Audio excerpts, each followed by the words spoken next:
Golf Central on YouTube is brought to you by the new Chrome Tour golf ball from Callaway.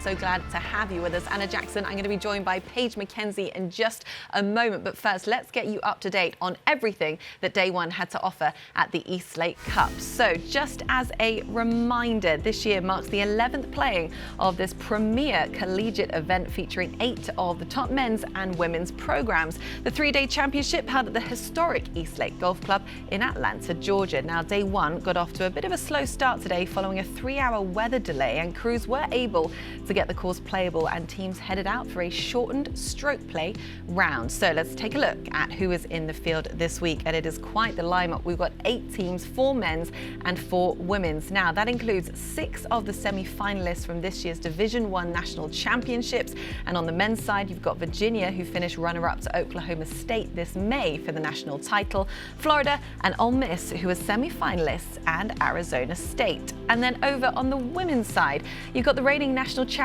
of Northwestern headlining the field, along with last year's Eastlake Cup champions, Southern California, and the women's field is rounded out by Florida State and Oregon. So for more on what took place out there at Eastlake today, we welcome in Brentley Romine. Brentley, good to see you. Tell us, what were your initial impressions of today's conditions?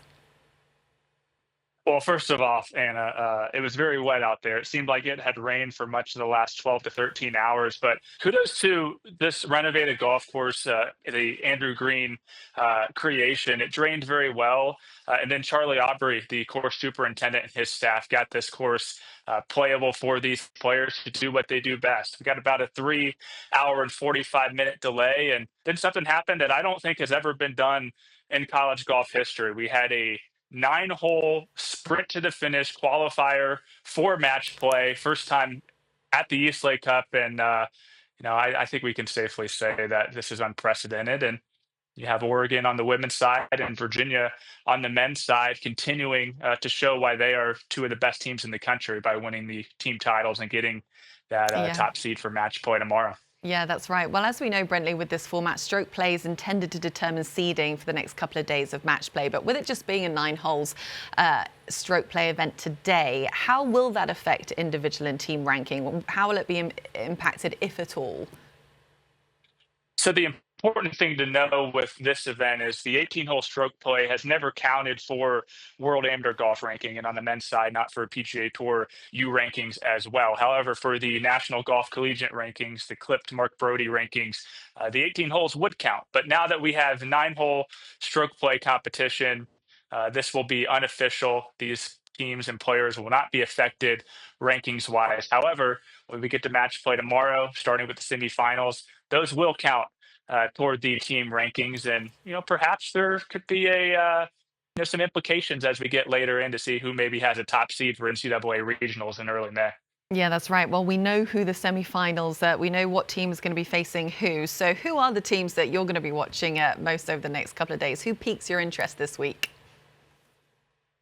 Well, let's start at the men's side. Start at the top with the #1 team in the country, the Virginia Cavaliers. Bowen Sargent brings back 4 players from that national runner-up team from a year ago. And on Sunday, they won the Golf Club of Georgia Collegiate just north of here in convincing fashion, having Michael Lee get his first quote unquote college golf victory today as that freshman 5th guy. If they can get him playing like this in late May, they're going to be a very formidable team. The Florida Gators, they're going to be facing Ole Miss in that other semifinal. JC Deacon's team has gotten hot as this fall has come to a close. They won the Williams Cup by a lot, and kind of a far cry from how they started the year. They were 10th at Sahali, but the last time that they had finished 10th in a regular season event was back in 2022, the fall.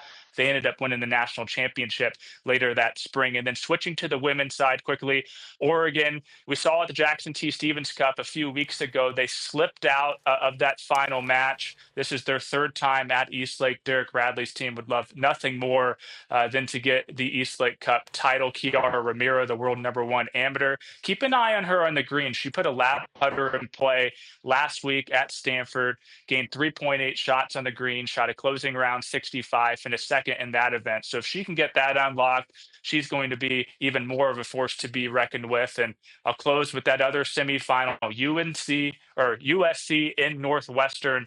USC has transfer Elise Lee, who was on the Wildcats NCAA championship team from last May at La Costa.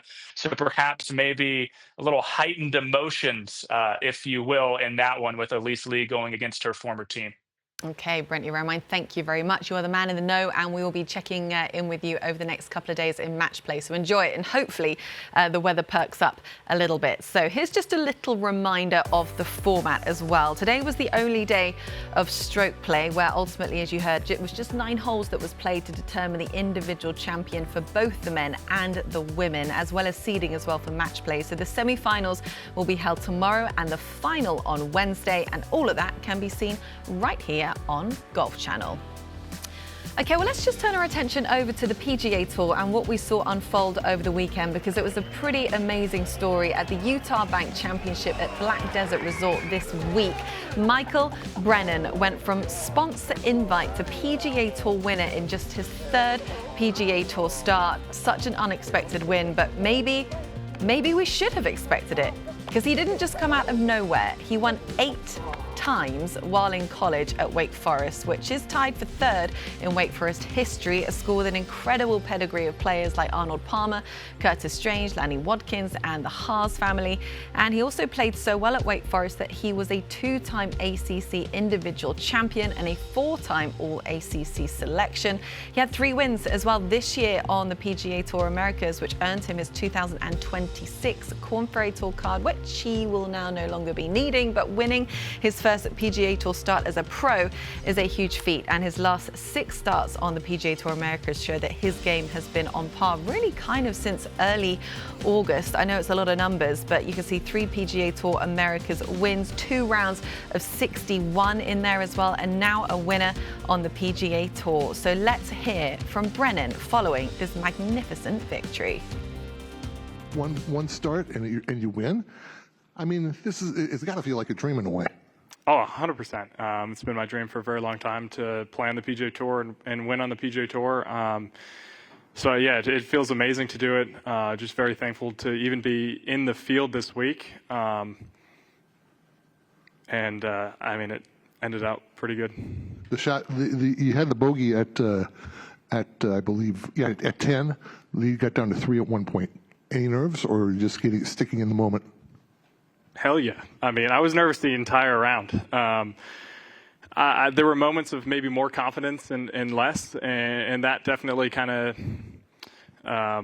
maybe woke me up a bit. I felt like I played some really good golf following that 10th hole. Played 11 solid, 12 solid, 13 and 14 were really solid. But yeah, Rico played really, really well today, and he did not make it easy. I think when he made that putt on 12 and we shared birdies, that was kind of a bit of a cool moment. Gave Nux on 13T, just because we knew that we were both playing some pretty good golf that day, and it was a fun battle. Like the Saturday team, we had to take the drop in the penalty shot. It had to feel easier in that moment, because you still had that comfortable cushion anyway. Yeah, I didn't want it to hit it in the rocks there. It was my first rock shot of the whole week, so we went 71 holes without hitting it in the rocks. But it was nice knowing I had a 5-shot lead going into 18.